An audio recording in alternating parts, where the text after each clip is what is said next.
Live from the ProCopy studio, in Perth, Western Australia, it's time for this week's Wine and Cheese.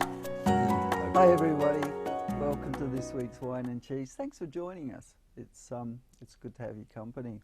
Mate, you did an awesome job last week. We went live for the first time. It was fun, wasn't it, Phil? I had a little bit more hair last week, but it was the adrenaline I used to get in the theatre, actually. You know, as soon as the curtain goes up, you're doing a show and you can't miss cues and things like that. And David and I were over there and in the control room doing it all, and a few little mistakes here and there, but I think we did quite well. I think it was really good. It was a lot of fun. It was. Very much, I agree. It's very much like doing a gig. You're up there, the audience is out there, and you press go. Yeah. And it's like, warts and all. Well, YouTube, when you book in a live thing on YouTube, it counts down, right? And I'm watching it and I'm thinking, oh my God, here we go, here we go, here we go, and we went. We did. It was a lot of fun, and we had some great guests. Oh, look, you know, you did really well because, you know, Mark and I are not trained in this, that you might have noticed. Being presenters. Being presenters, and there's a reason why we're techs and are behind the camera most of the time. I've got a good face for camera. You have. You have. I have your picture on my wall, actually. But, you know, we've really got to thank Daryl, really heartfelt story there. Camille, amazing with what she could bring to this. Jamie, just amazing. I mean, that man's going through some personal stuff at the moment as well, and was great to come in and do this. And Darren, and Darren's been doing some amazing stuff. He's got his rig set up in his four-wheel drive, his PA system. Where was he today? Gosnells? He was at Gosnells, Bassendean. He does 4 places a day. He's been really good, hasn't he? He's got great energy. Oh man, he is amazing. Thanks, Darren. Your energy is really good, and it's something at this time that people really need. Yeah. And I think it's been great. I've touched base with a couple of people since the program last week just to see how things are going, and there's been quite a few announcements. Didn't we? Yeah, there's been quite a few hundred hits to the videos. There is a new version of it. Try not to go to the old one if you want to look at it. We did fix up some of the audio problems. Yeah. We had a technical problem that one of the guests stood on the mic cable and pulled the mic out. And so Mark spent 29 hours fixing that audio, sentence by sentence, utterance by utterance. I'm still recovering, Phil. You sent me cross. Your hair's gone a bit greyer, I think. Really? Can it? But it's been really good touching base with people. I spoke to a couple today. There's some exciting things happening. I've got to say, I can't talk about them at the moment, but there are a couple of really exciting things proposed, which is great. Spoke to Daryl. He's been working madly away in the background as well as trying to get his business up and going. So he's been doing quite a few things, trying to touch base with a few government bodies and things like that, which is, it's good, but it's a bit slow. You know, getting responses from them is typically a little bit difficult. But we'll see what happens next week. Have you got your phone on? I've got my phone on. God, blimey! Hang on, let me. Anyway, you can tell it's live. You tweeted the Prime Minister. I did. The other day to ask him what the fuck he was going to do. Yeah, well, no, we wanted clarification over his terminology, which we still haven't had a reply yet. So, Mr. Morrison, if you do care to respond, that'd be really nice. But he did respond to the Herald Sun today. Okay. So, what did he say? Well, why would he respond to the Herald Sun and not to you? Oh, I don't know. He's probably got some mates there. So there is an article today in response to some of the industry people, music industry people, that came out and said, can you extend JobKeeper? Well, as we know, the JobKeeper request for extension got knocked back, and instead what they've done is come up with a whole new strategy called JobMaker. Crikey, have which- they got a marketing team working on this? Oh, mate, These their names are just... stunningly good, aren't they, oh, really? they're brilliant.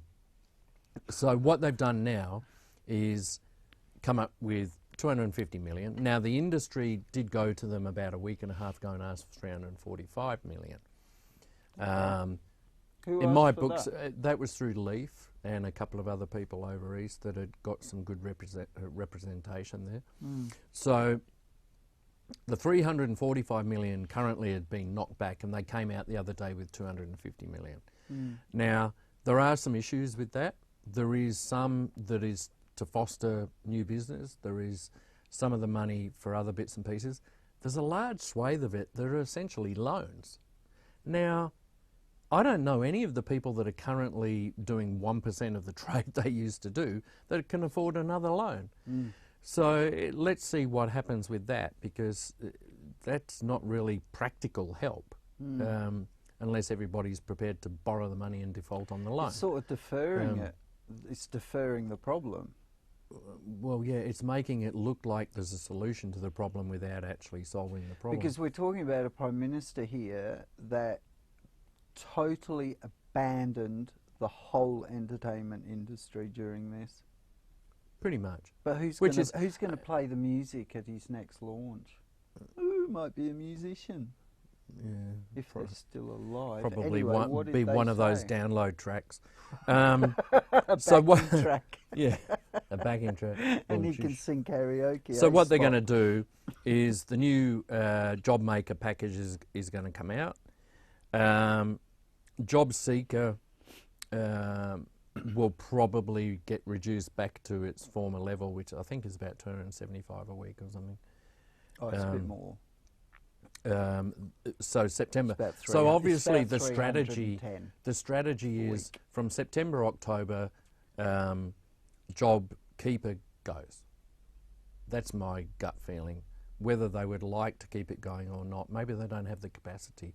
They reckon it costs, I forget what it is, 12 billion a month or something That's for a the lot. job keeper. That's a lot of money. I'm glad it's not coming out of my account. But there is an extra 1.5 million people suddenly unemployed. Yeah. So The entertainment industry, our latest figures is it's about 111, 112 billion a year. crikey. And as Camille pointed out, there's a lot of confusion between the tourism industry and the events Yes. industry. Yes. So we've got to keep hammering that fact with the government departments that a lot of things that are considered tourism aren't necessarily tourism, they're events. And it might be the football, might be Man United, might be, today what did they announce? The Women's World Cup in the football?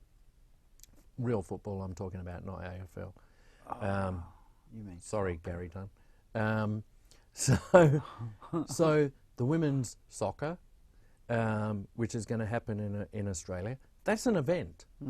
How many of those people that come over here, and yes, there are some people that would be considered tourists coming to see it, Of course. but the fact is it's an event, and there's a lot of events people employed to make sure it happens. Well, as we showed with the pyramid last week, that the person on stage is supported. It By fans hundreds. all the way out, right down to the travel industry, legal, retail, all that sort of stuff. Yeah. So what did he say? Well, that was basically it. They're swapping out the job keeper into the job maker strategy, and I guess that kind of is a nice thought. 250. You know, Scott, if you not are really- watching this, because I know that you look at this channel quite a lot. If you are watching this, 250 million is not enough, mate. We've got one guy over here. Yeah. His business contributes 52 million a year to the entertainment industry. 250 million is not enough. Yeah, I was thinking that that's not enough, is it? Yeah. Anyway, So we were talking about the I- football. So I the was going to AFL. say to you, right, from an audio text point of view, Yeah. right, what do you think of the football where they've got the canned crowd? It's like, from a text point of view, you would have a loop running of the crowd noise, and then you'd have an ooh and an ah, if you were and setting then it a up, goal yeah. of... How would you do that? How would I do it, or how do they do it? do it? Because it wouldn't be the right way, would it? No, they've been pretty good at what they've done. Obviously, you've got a bass track with the general hubbub of a crowd there, so that can go a couple of hours or something like that. It's not too hard to do that. But then you've got to be able to emphasise the other stuff that you want to. So obviously, you want to build tension. I mean, games are about tension and But I guess with expectation. digital now as well, you can pull sound straight away. Yeah, but There's it's no still got to delay fit. and- I mean, there's no point having an American football crowd as the baseline, is there, right? So they've had to pull the soundtrack from pre-existing games, Yeah, which is of really good. course, Yeah. So Which they've done a meant lot it of would work have in that originally area. had to have been recorded Yeah. of just the crowd sound. Yeah. Somebody said, hey, let's just record the crowd sound. At some point, you would record what's called an ISO track. So in a normal game, you've got the crowd sounds, you've got the referee voiceover over the top, you've got the announcers and the commentators and all of that kind of stuff, the music track and all that. So they're all going to be individual tracks. And on the day, that gets mixed out to the feed that you get when you're watching the TV. So that's pretty clever. So long as you can get to those individual tracks, you've got the basis for something. So you run a system. Which is the way you do it in the theatre. Yeah. Very, very similar. So you would have a system that's capable of having the individual tracks to be able to play back. Stereo, of course, because you want to do it, or Dolby Atmos if you want to get a bit fancy. So you've got a surround track there. So you've got all of those elements sitting there, and then it's up to the sound operator to fire in the sounds that they want. So if there's an ooh or an ah or a I think they did a pretty cheer. reasonable job, to be honest. It's very well done. I'm not a footy fan, and I think I've only ever watched a whole game in my whole life, right? And it was on the radio the other night, because my budgie Wiggle, who you've heard about, when I put his cage in the kitchen, I've got a little radio there, and I play the ABC 720 Perth for him.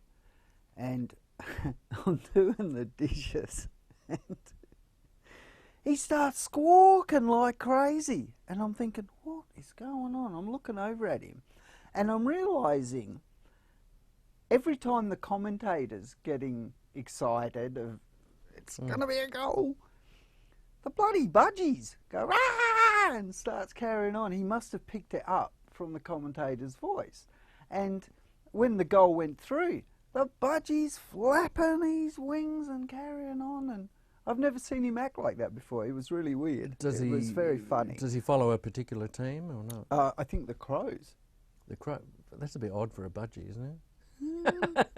Or What the else is Magpies. there? Oh, the They're Magpies, yeah. predatory. Yeah.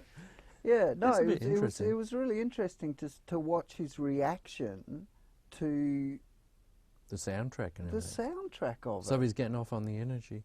Yeah. That's pretty amazing. I've got to say, I've watched about 10 minutes of the new season. I'm a bit bored. I don't know. I think it's the fact Yeah. that they've got cardboard cutouts of people was there a bit or something weird. like that. That was like Village of the Damned. Behind the Collingwood goals, there's cardboard cutouts of people going. It's like, what? No, Okay. I tend to agree, mate. I think it's a little bit weird. El islero y le tiene que hacer presión, ¿ya? So the solstice, ages and ages ago, I wanted to do a film. In fact, I did do a demo of it. I had this mad idea to do 24 hours of footage on the solstice. So went down south, went to Carry Valley actually, at 3 places. Carry Valley, the city, and Bunker Bay. And filmed non-stop for 24 hours in each place That on is the very solstice. Andy Warhol, man. I was having a flashback. Oh. And so, and I wanted to do a DVD with 3 simultaneous video tracks on it. Wow. So people could watch what the solstice looked like in different places. Yeah. I've still got the tape somewhere. One day I'll finish it. Yeah, But- whack it up. but yeah. But the solstice Spot will enjoy that. for pagans is particularly special. So we Not had our pagans, winter. Druids. Well, but the pagans as well follow the solstice. Mm. So you've got the guess. winter and the summer, Mm. and you've got the equinoxes, Mm. a quarter of the way through the year. So we just had our winter one, the shortest day. I'm really glad about that because it was Does about that 4 mean degrees at our summer's place. coming? Yeah. We're on our yeah. up now? Yeah, we're going up. Longer days, Thank God for that. Longer I was days, shorter so nights. cold yesterday morning. 4 degrees. Oh. 4 degrees. But there was something pretty special found near Stonehenge, I think. This is really amazing. I found this article, and you're probably aware of it, but you might not be. But they found a 4,000-year-old 2-kilometre circle just near Stonehenge. And I'll read this to you. Archaeologists have found a major prehistoric monument under the earth near Stonehenge.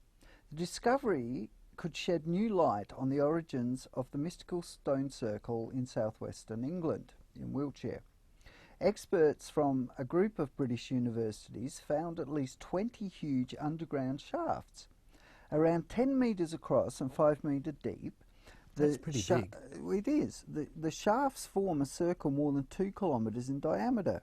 Researchers said the shafts appear to have been dug around 4,500 years ago and could mark the boundary of a sacred area or precinct around a circular monument known as the Durrington Walls Henge. The purpose of the shafts is not yet understood. Archaeologist Nick Sandshill said of the UK National Trust said the astonishing discovery provided new insights into the lives and beliefs of our Neolithic ancestors.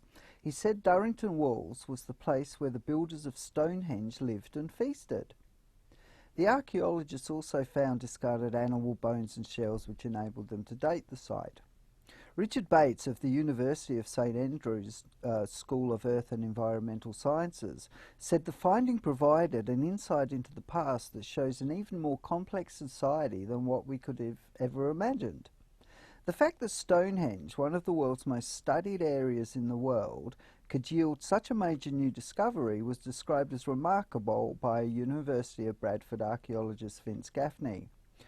He said, when these pits were first noted, it was thought that they might be natural features, solution holes in the chalk, he said.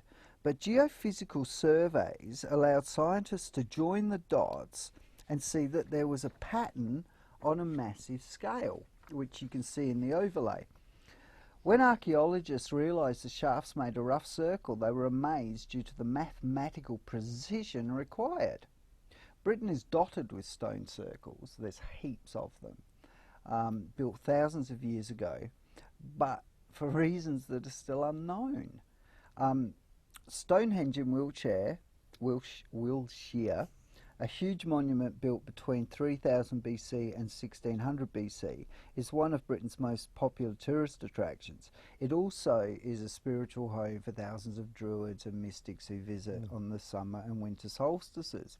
The thing is, though, that Stonehenge wasn't built by druids. It predates druids, and druids only worshipped in forest clearings. They never built anything.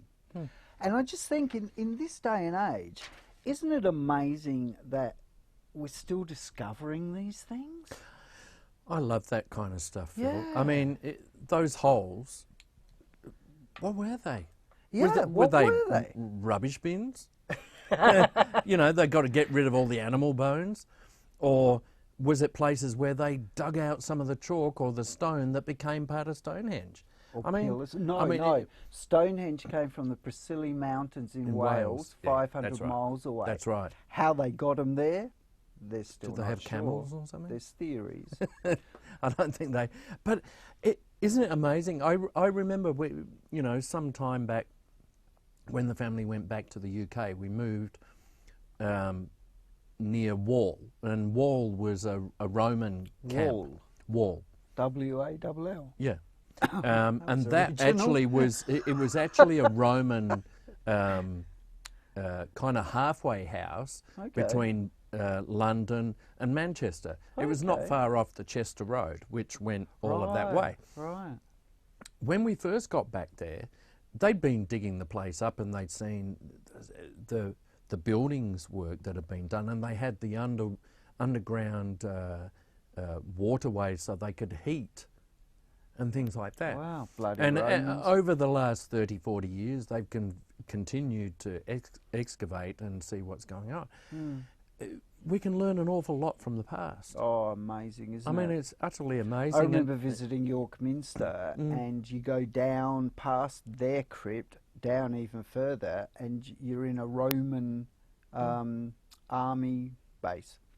And yet, what have the Romans done Because for the us, Phil? Bloody Romans.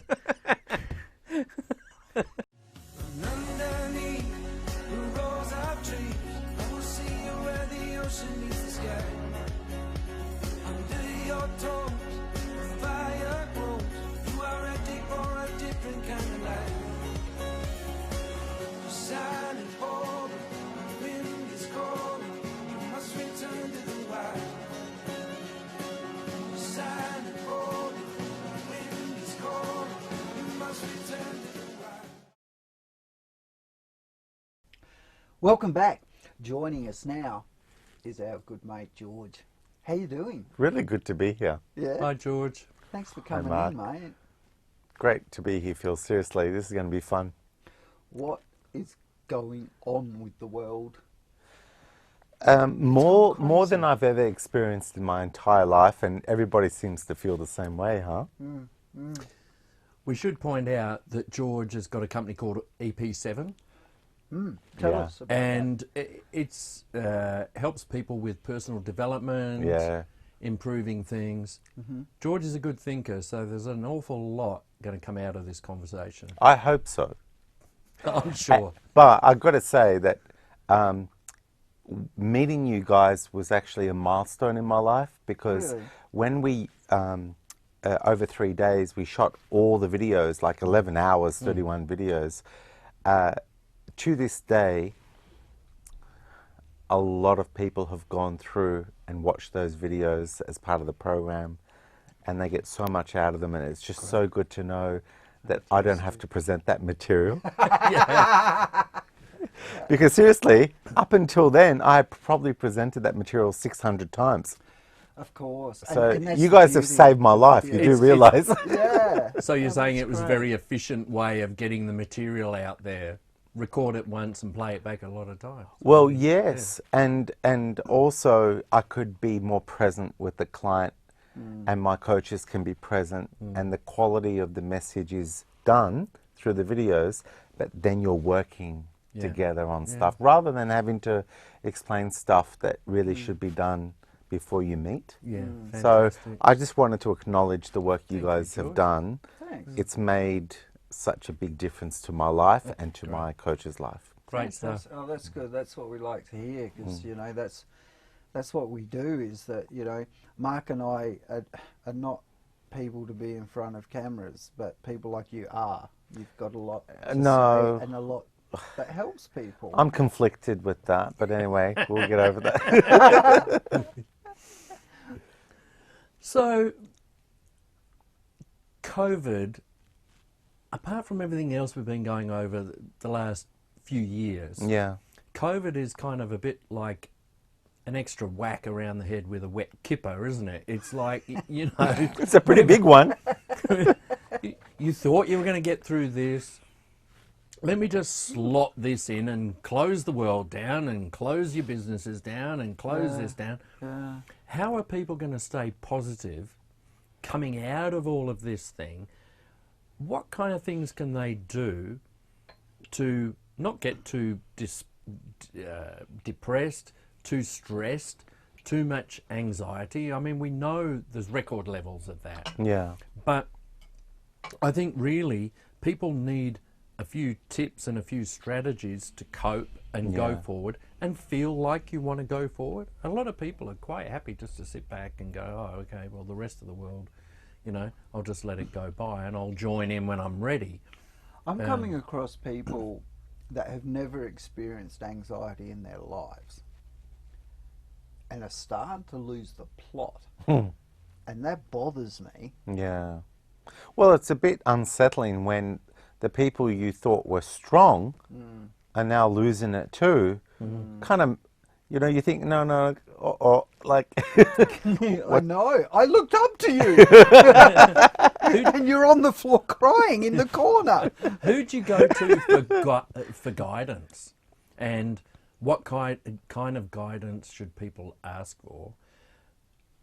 What should they try and do themselves? yeah, yeah. You see, these are good questions, and my favourite part of that question is what can you do for yourself first?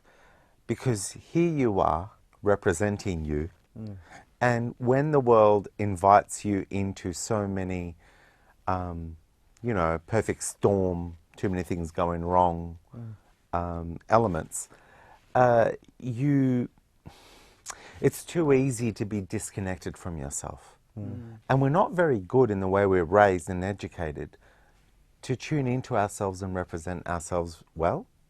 So I, you know, like the work I did with EP7 and you got to see that. And it was all about how do you understand yourself to the point where you know what's affecting you, why it's affecting you the way it is, and do you have choices in that experience? And the great news is you always have choices. You always do. It's incredible. Even Nelson Mandela in prison had choices. Yeah. And look what he did, locked up for how long? 26 5 or years. something? Yeah. Right? Now, these choices flow out of you when you understand your problem. And I don't think we're very good at understanding our problems. So that requires a self-analysis, doesn't it, to some extent? What is the problem? Where's it coming from? Where do I go next? You've got to think quite deeply sometimes in order to work out what the problem is, and therefore what strategies am I going to use to go forward. You have a term for that, don't you? What is it called? Personal assessment, or That's it, deconstructing the way you're perceiving a situation. But that's not easy to do. So what happens is you say, oh, you just got to, you know, like work it out, analyze yourself. And then the person's like trying to figure it out, and they're like in a dark room. Where do I start? Yeah, where do I start? And I don't know what to do. And then it's uncomfortable. So what happens is they distract away because it's not nice to sit there. Monkey mind. Yeah, and so they distract with things like young people will use gaming, a lot of people use alcohol and drugs, any addiction, just to escape this moment of having to confront what's making you feel bad, you know? And for us, emotions are so important. We tend to forget that we are animals as such, and we might be incredibly intelligent animals, but Speak for yourself. well, Yeah, well, I'm going to let him go out on a limb right here. I'm just an animal. well, no, It was more the intelligent than I was worried what about. I mean is, what I mean is that, you know, we're meant to cope with things, Yeah. and when something like this is thrown at us, for whatever reason this happened, it's happened. And, you know, doctors, hospitals are having people present that are just not coping. And is it that we get to the point where we can only take so much and then we snap? Yeah. So a lot of mental health issues happen when You overload. yeah, and if you're feeling vulnerable already, so it's like a tree, you know, with shallow roots. The wind that comes can easily topple you over. Shallow roots for me are when you're not connected to yourself, you're not sure of yourself, you haven't come to terms with your self-worth. You see, a tree knows it belongs where it is. It knows. Yeah. Try pushing it over. Trees are so calm. It's like, this is my house. This Yeah. is my place, right? Yeah. So, yeah, you've always got an understanding from nature what it takes to survive and thrive. And as human beings, we have an identity crisis. Do you know why I know that? Because I've asked the last 1,000 people in my life. Right. I go, who is the real you? You know what they say? Most of them, like 99.9%. I don't know. Now, That's what I would say. yeah. But then you think about it. Who is closer to you than you? So who's supposed to know the real you? Yeah. Who? You, right? You should know what you're there for, what is your life purpose. Yeah. You know, schools are very good at taking a lot of that out of the system, aren't they? You know, kids come into the school system and they're treated like, it's like a sausage factory. Everybody comes in, they pour them all in, and everybody comes out the other end, and you're all moulded to a certain thing. I'm actually quite excited because today I was talking to a director at a school. So they're going to have me go in there for a day, and they've got, it's a big school, so they've got like 100 staff, teachers and support Wow. staff. Wow. So That's a 30, big school. yeah, actually it's even more than that because it's like 30 on average, 30 for 4 hours, each 30 in each one, and then everyone at the end. And you know what the conversation was? They are struggling because look what the government has done to the poor education sector. Change, tack here, tack there, and these guys are overwhelmed. They're trying to educate our students, you know, our children, like my daughter, and it's just too much, right? Now, you know what came out of that conversation was we were in agreement immediately that the education system does not teach you resilience, does not build your self-esteem outside of passing an exam, achieving. You see, should you feel worthy about who you are before you've achieved and before someone says you are a good person? Or you've scored 85% on an exam. Yes. You should know that you're okay before Totally. those kind of things come in. Yeah. Exactly. Do you know, universities are very good at teaching people how to pass exams, and that's about it. Yeah. A lot of people go through university and don't know a lot afterwards. There's also a major thing Well, I'm that one I of them. see quite often. Quite often, one of the things that I see is that they don't actually teach people how to learn. Yeah. And If you can think for teach people how to yourself. learn, they can Research. go in and do things themselves. If you're just handed things time after time after time, and we get it anecdotally from people that we deal with as well, where they go, you know, we were doing a course on XYZ and we gave them a project to do, and they did the project, and then people just sat there and they'd be like, what are you doing? Well, I've finished what you told me to do. Well, can't you do something else? Well, you haven't told me what to do. Yeah. Yeah. And Yeah. that is really scary. Yeah. If we've got a world full of people that you've got to tell what you want them to do, Yeah. that's why you end up with a situation, and I might be a bit controversial here, Phil and George, but if I was to tell you that there's a bad disease going around the place and I want you all to go and stay at home for the next 3 months, would you do it? Well, if you can't think outside the square, you might. You might just go and sit at home and watch your business go down the gurgler and watch this and watch that. I'm not saying COVID is that situation, Sure. but it's that type of thing could happen, where if you can't think outside of the square, then all of a sudden you can't think at all. Well, when you talk about learning how to learn, right? We have an issue with how our brain works because our brain is constantly trying to predict, and it's automating using its assumptions based on your past. It's trying to make you always kind of make certain what's around you and what's coming in your future. Now, that's all well and good to stop you, you know, having car accidents and falling off cliffs. We've got to have safety. Yeah, but the majority of the processing is making you assume things that are not true. And I'll give you an example. Someone criticizes you because they genuinely think they're helping you to learn something you need to learn, and you feel like you got stabbed. And then suddenly you're defending yourself before you understand the criticism. Yeah. That's a brain saying, uh-oh, we are of no value because someone thinks that we're doing the wrong thing. We need to defend and let them know they're wrong immediately to be safe. And you know how quick that happens? In a microsecond. Yeah, it'll be split second. Yeah.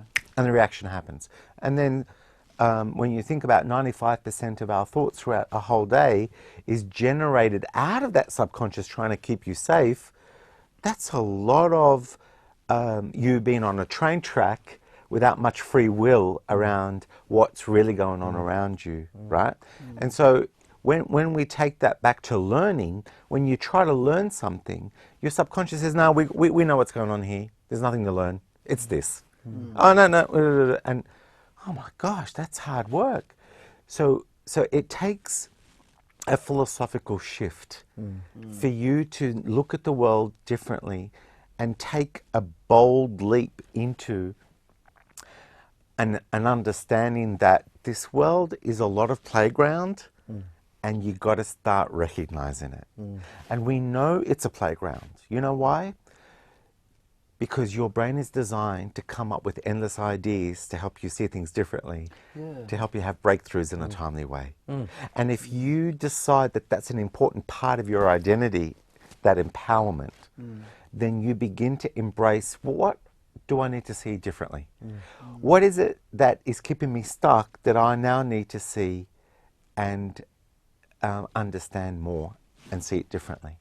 So it's the power to dream, really, and explore and try to achieve. Sometimes you can dream all your life and you never necessarily get to where you want to be. There might be a million reasons for that happening, but the power to dream is vital in what makes us different from monkeys and elephants and other things. The fact is that we can do that.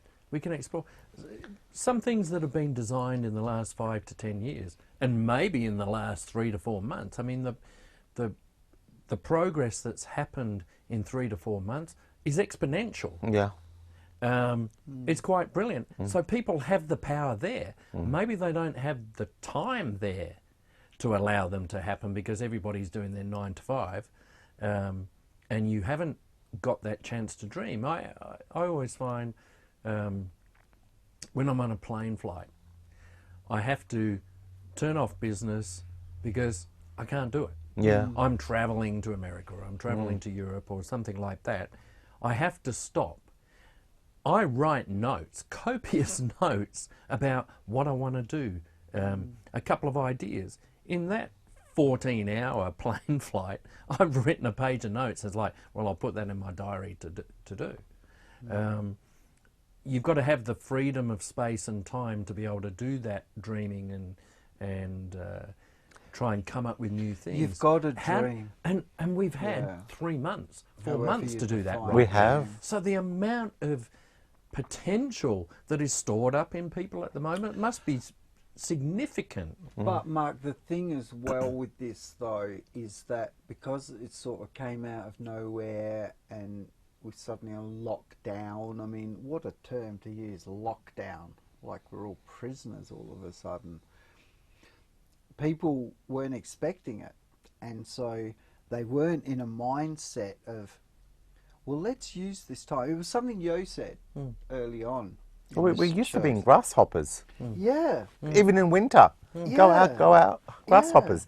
We don't have our dream phase of our seasons where we withdraw and contemplate. And I don't think people looked at this as, well, this is a really good opportunity for me to learn how to meditate, to do this, to write that song, to write that book, to, do all that stuff I always wanted to do because I'm too bloody traumatised from what's going on in the world and how people are reacting and carrying on, and people are protesting for their right to not wear masks this close to each other.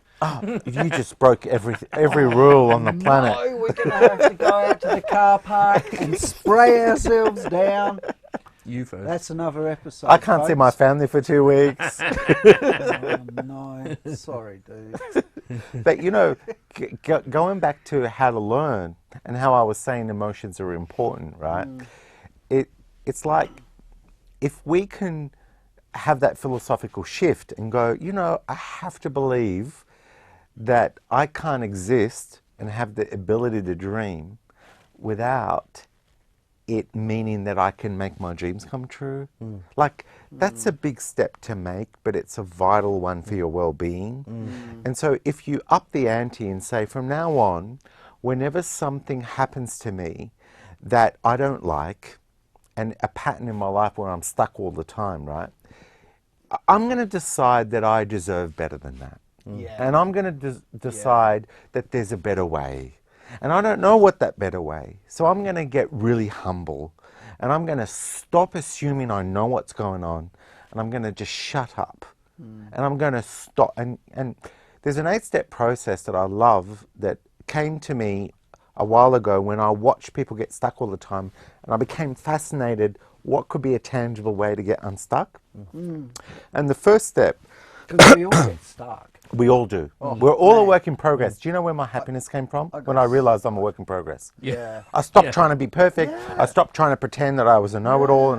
And then I didn't take myself too seriously and I softened. And then I let knowledge come because I stopped blocking it because apparently I had to pretend that I was already there. Yeah.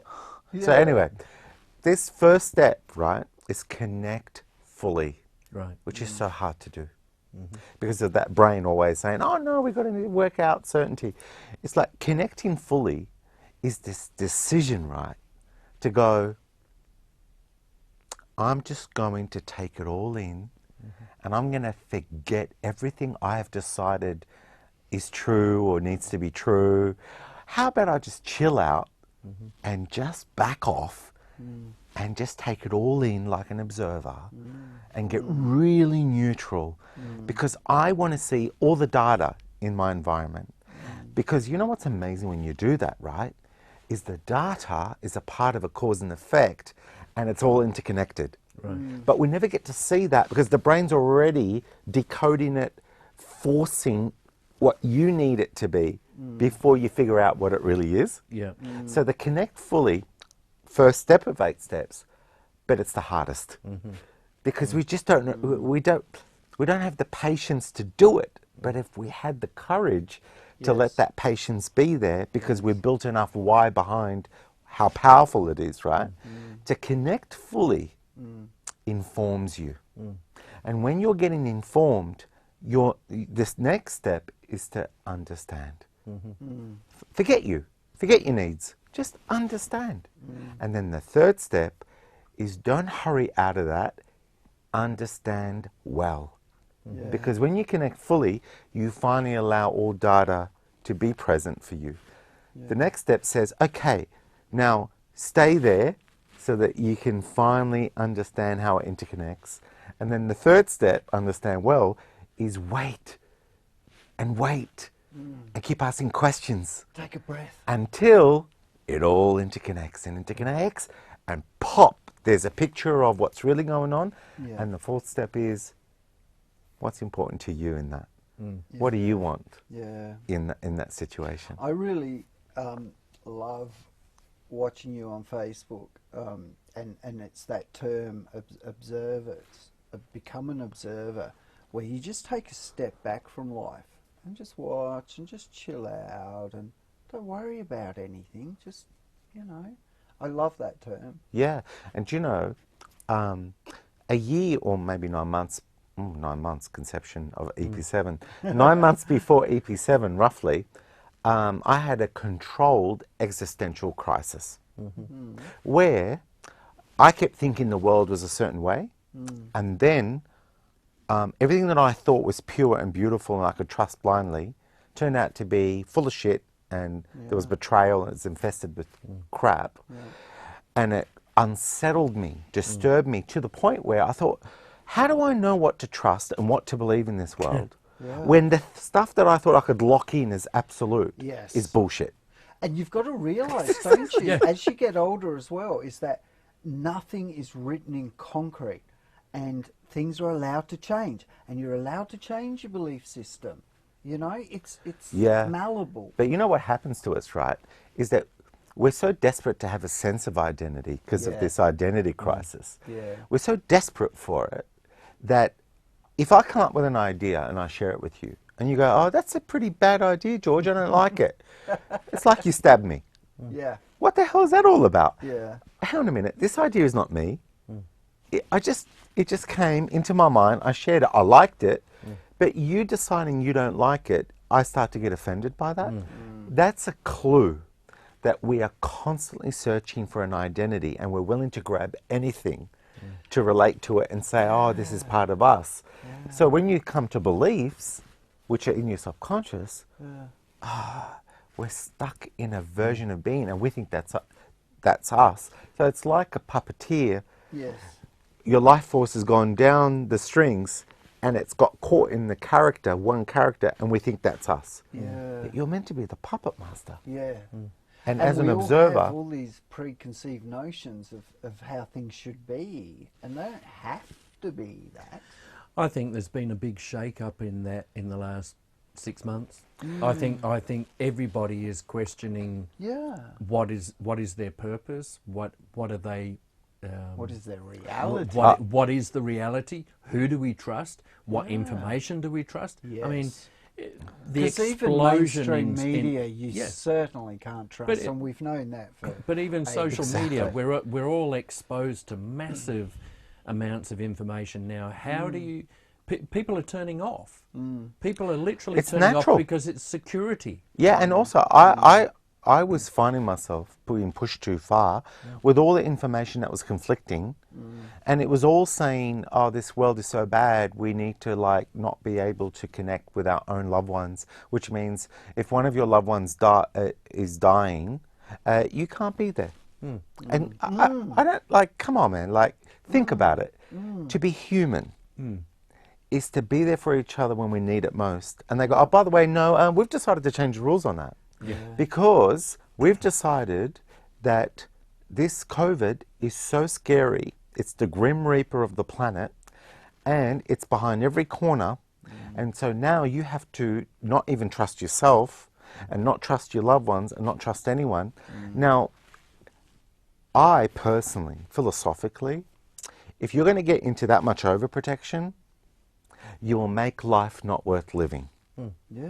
So, but what I did was I accepted the phase of if there's a legitimate threat, we all got to get smart, hang in there together, be a community, flatten the curve because we don't want our medical system overwhelmed. So that part of it I was with. I go, yep, you got me. Logical. But then they kept changing. But they kept changing the goalposts. They kept saying, oh, how about we don't flatten the curve? How about we flatten it like on baseline where we don't have any cases? How about we also make sure that we haven't cases long enough so that none can surprise us? That's where overprotection got so extreme that we're hurting people. And when you were talking earlier, and I was watching you, about the damage we're doing to artists, and so we know we're passionate about artists, but we're passionate about everyone trying to create a livelihood. Small business people, career, and overprotection is when clients come and see us, overprotection is the most common reason why they're suffering. Because overprotection is a closing down, disconnected state. And us to be human is to absorb the value of sharing, communicating, being open, and then being able to give. So that beautiful connection of flow of exchange, it gives us the quality of being human. It's life. It's life. It's life. And when you look at nature, that's what's happening. It's a flow of value between organisms, right? Do you know what I've hated the most is I'm a hugger, right? Yeah. Because it's I'll that- hug you at the end of this, don't worry. It's the thing of And quarantine myself for a you, few weeks. you touch hearts. That's Yes. what it is Yeah, traditionally. yeah. Indigenous peoples of the world will tell you that's what hugging is touching hearts. I'm to a bit embarrassed right now okay. that I'm 49 years old, and that's the first time someone's pointed out that the hug is a heart-touching thing. Really, and I told you that. It Hey! seems a bit embarrassing for me not to have. Oh, look, folks, God- I'm going to start running courses next Thank week. goodness I'm a work in progress, because boy, that's a handy thing to acknowledge. That is I exactly love that. what it is. I love the way you put Native that. Americans and Australian Aboriginals will tell you that is exactly what a hug is. Wow. It's a trust thing. Yeah. I'm going to touch my heart to yours. You have nothing to fear in me, brother. You know, George. How do we wrap this up? Hang on. We're at number 5. Oh, sorry. Yo, you want the rest? I want the rest. Okay, I well- need to know the rest. Well, I got to tell you, the rest gets easier because the first 4 is difficult. Yeah. The first 1 and 2 and 3 is difficult. So if you do the first 3, I'll tell you what the next are, but they become really easy for you. You know why they're easy? Because they're instinctive in you. All of them are instinctive in you, right? But when we're in danger, we deny them all because we think we have to shut down. But connecting fully means you come out of that overprotective state and you decide that absorbing your environment is critical to your surviving and thriving, right? So understanding, being informed. So step 4 is you know what your purpose is. By understanding your environment, you know how to represent yourself, right? Then step 5 is now you can solve the problem. And if it involves other people, you co-create a solution together. Because they got really understood, and you got to represent what's important to you. So there's this beautiful dance between yourselves that you get to create something that serves both of you, right? And step 6 is great. Now you've got a solution, you get to implement it. And then step 7 is you get to stay resilient, because things can get wrong.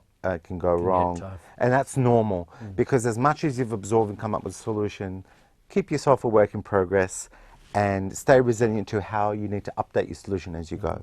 And the final step is stay accountable to every experience you have, which loops you back into connecting fully in the first step. So this is a flow. This is not a linear, 1 to 8 steps. It's a flow. So the final step is stay accountable, and the moment you don't like something else that's happening, connect again and So do it's it again. adapt and evolve. It's connect fully to understand, so that you can adapt with solutions and stay resilient, and then keep it going as a cycle in every area of your life. And that's progress. That's progress. It's Which is a good way to be. It's growth. And you know what's amazing about this? I can take anybody who's succeeding, and I can deconstruct why they're succeeding, and they will follow in the 8 steps without even trying. Yeah, right. Because it's in all of us, it's instinctive. It's instinctive, But we yes. have this ability to overcomplicate our And lives and sabotage shut down. ourselves Yeah, big time. exactly. So what can you do with mental health and COVID, right? Is whenever things are getting too much, get yourself away from what's overwhelming you, so you don't create a tipping point into mental breakdowns and all that. Go for a walk by the river. Yeah, and then while you're doing that, connect fully to yourself. So these 8 steps, how about you use it on you? How about you connect fully to you, understand you, how you're being affected, and then start to think, well, what's important to me? What do I want different? And then from that place, you've put yourself in a position to, well, what are the ideas that can make my life different? What can I start doing to make that real? How can I stay resilient when the unexpected stuff that I didn't think of will get in my way? And how can I therefore finally be a master of my destiny and stay accountable, so that when life always throws me curveballs, I stay true to connecting fully again? I think that's brilliant strategy for going forward, and I think it's a positive thing. You know, we've been bombarded with negativity for 6 months. At least 6 It's months. I mean, wearing us down. we have, Yeah. we all have Might be our sick of theories about what's going on in the world and stuff like that. And I think And at the what end we're of the going day, through it doesn't now, really matter. It doesn't matter where it came from, who did it, whether it's a conspiracy theory, whatever. It's happening. This is our reality. Let's get on with it the best we can. and let's put strategies You know? in place, come out in a few months' time in a much better place, a much stronger people, individuals and communities. You know, communities are absolutely vital, whether it's the music community or Perth Just the or whole Australia, community, let's, yeah. or the world. Let's get better communities happening. Let's become more educated about how we can help ourselves. And George, you've given some brilliant strategies Yeah, for people mate. to move forward. Thanks for coming. Oh, my pleasure. I hope everybody that we've sparked some curiosity in you in order to go look for some of these things. George has got an amazing amount of information to Yeah. give you. If you want to go to his You know We'll what? put the website. link. We'll put the link in this YouTube video Yeah. to your site. Yeah, but what So I'll do people is can follow anybody that up. who reaches out to us, I'll give them a PDF of the 8 steps. Brilliant. Oh, Right? fantastic. That was all That's a so good kind. reminder. Yeah. Thanks, Yeah. George. with I mean, more that's- details so they can yeah. follow it. That's great. Good on brilliant. you. So Thanks, bud. anybody that really wants to better themselves, better their families and better the community as a whole, so we all come out of this stronger, contact us, put your name in the list below or message us. You know where to find Just us make these days. contact, yeah. We'll get you George's PDF We'll get it and to you. let's come out of this a much better world. Yeah. And we would like you to come back sometime as well. I'm Like you to I'm be a liking regular, this. Hey? I'm liking this. We've got the wine. Mate. And the cheese. Oh, mate, And the we've been cheese. scoffing the cheese while you've been talking, so please have some cheese and a cracker. This is brilliant. Excellent. I'm loving this. Oh, look, you know, it's all we can do, isn't it? Anyway, Cheers, everybody. moving on, it's time for Jim's Gripe. Jim's gripe of the week. Somebody we know is not going to be happy with this one, but it's quite brilliant. So have a Oh, look. we love you. Should have returned that phone call, shouldn't you?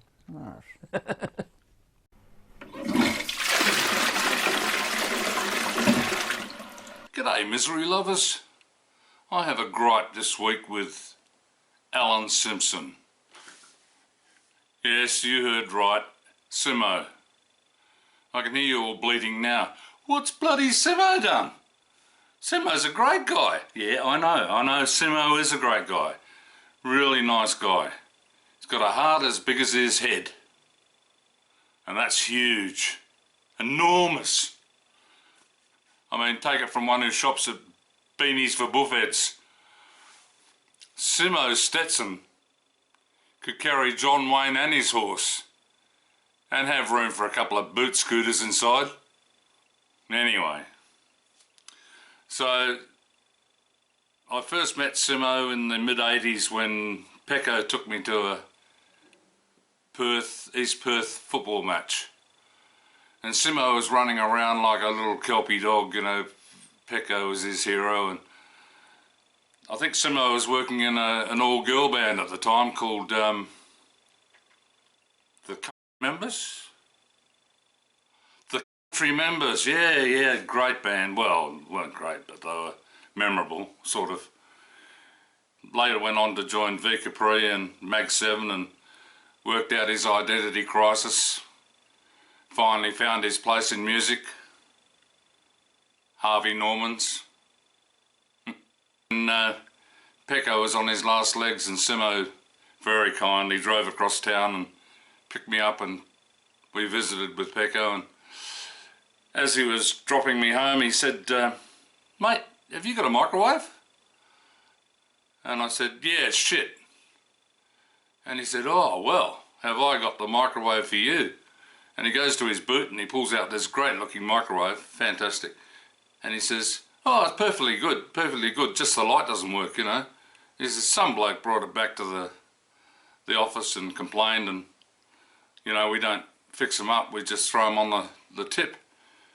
And he says, it's too good to throw out. You know, just the light doesn't work. He convinced me by the end of his spiel that actually not having a light was a bonus. So anyway, he gave me the microwave. Didn't cost me anything, and it was fantastic. I was sitting there about 3 months later watching my coffee warm up in the microwave, and I thought, I can actually see the cup. Bloody light's on. So I couldn't wait to ring him up and complain. I said, you lying bastard. You bloody gave me this microwave and you told me the light doesn't work, and now it's working.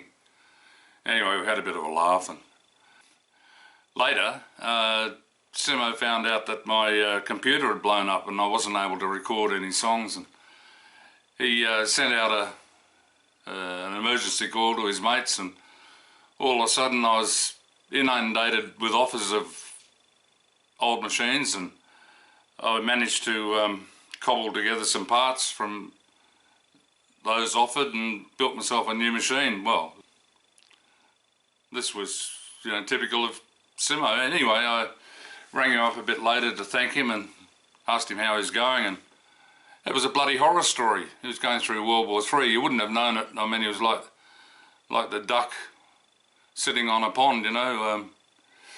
Nothing happening upstairs. There was just legs going like buggery downstairs. But Simo was going through his own personal war, and I only twigged really because one of his arms was missing and his head was swollen to about, I know it's hard to imagine, but it was swollen to about 3 times its normal size, and it was all black and blue. Go you mighty royals! And bit of a nightmare. Anyway, then he said the dog stole his car and drove it off the Blackwater Reach, off the cliffs there, you know, into the Swan River. And so I felt terrible, and I thought, I've got to cheer him up somehow.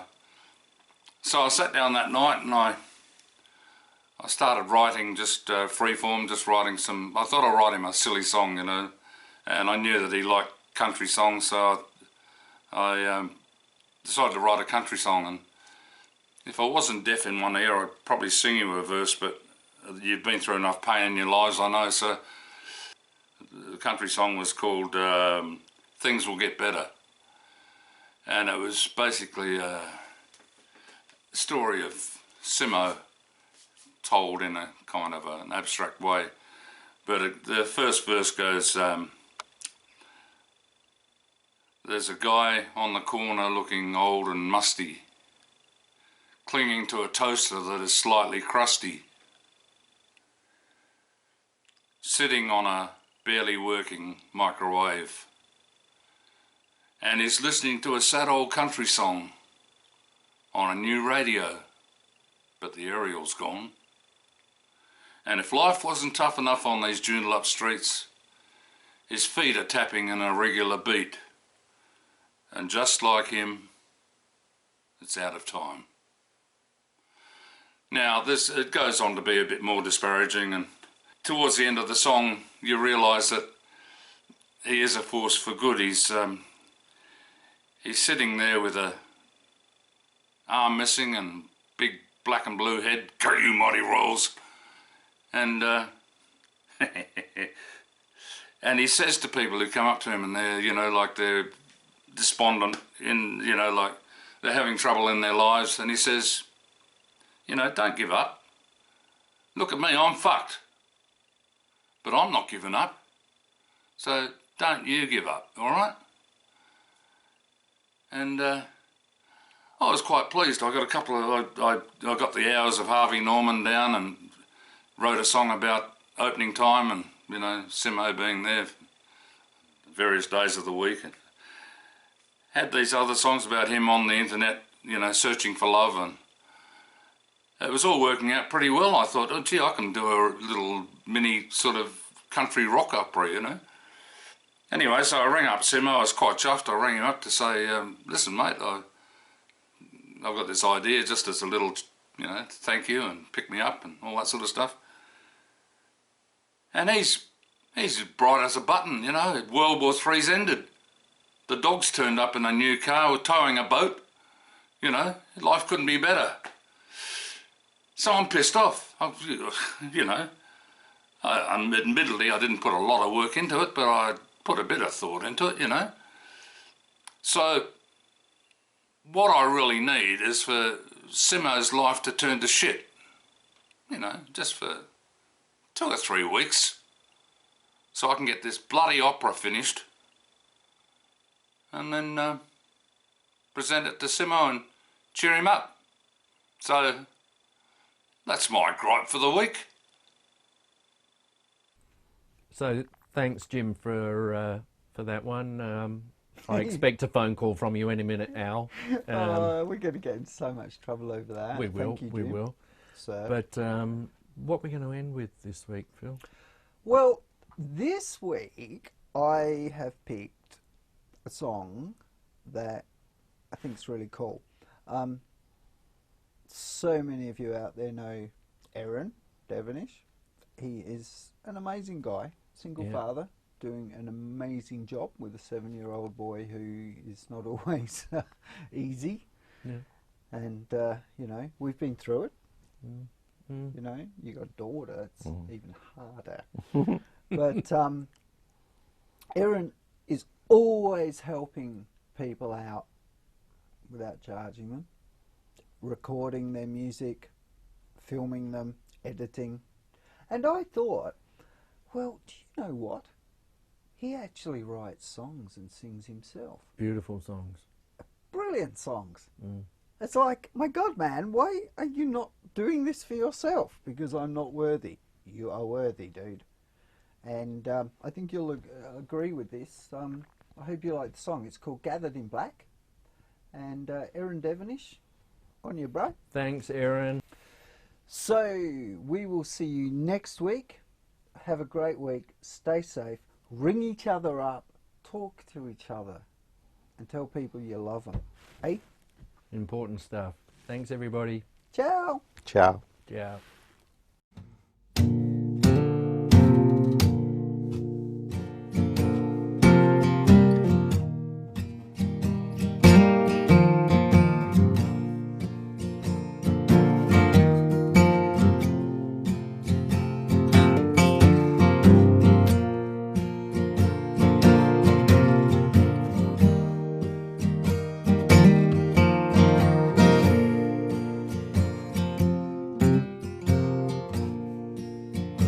All of your life, tried so hard, gave it your best.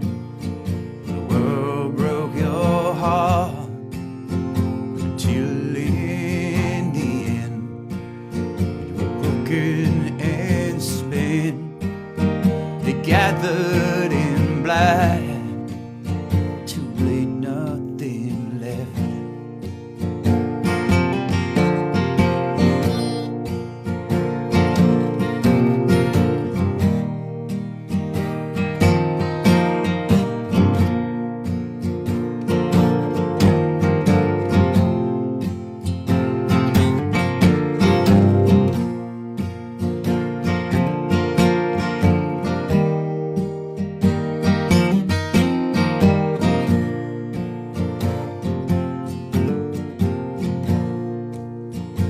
You've joined the ones who went before to travel the ocean to some distant shore. Once in a while, they cry for your